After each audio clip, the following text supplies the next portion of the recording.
અને મોટું faith in God is શું છે? You believe that whatever happened in my life so far, whatever is happening today, and whatever will happen in the future happens with the wish of God, happens for my good. And if I keep that attitude, it will happen for my benefit as well. અમે તમે ના માનો તો કરીશું લેવાના. ધારો કે ના માનો તો કરીશું લેવાના એમ મને કોને? સૂર્ય કાલ સવારે ઉગે નહીં તો નાસાના બધા સાયન્ટિસ્ટ ભેગા થાય, ઈસરોના ભેગા થાય, યુરોપિયન સ્પેસ કમિશનના ભેગા થાય, કોઈ સૂર્યને બહાર લાવી શકે?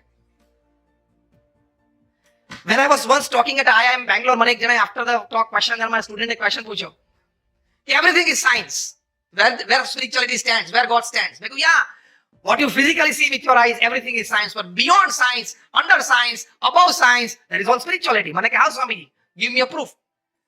મેં કહ્યું 5 બેઝિક તત્વો તો ભગવાને બનાવ્યા છે ને, પૃથ્વી, જળ, તેજ, વાયુ ને આકાશ.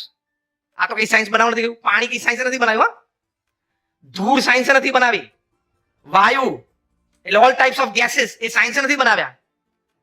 એમ આઈ રાઈટ ઓર રોંગ? આ 5 તત્વો તો ભગવાને બનાવેલા છે, કુદરતના બનાવેલા છે.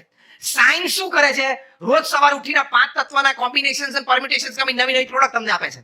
એટલે actually spirituality is giving job work to science.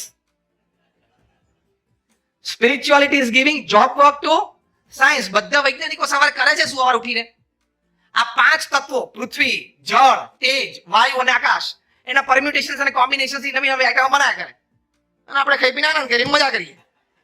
I'm like everything is science, but science is actually a subset of spirituality. Spirituality is giving job work to science. Without spirituality, science doesn't exist. Albert Einstein આ કીધું છે.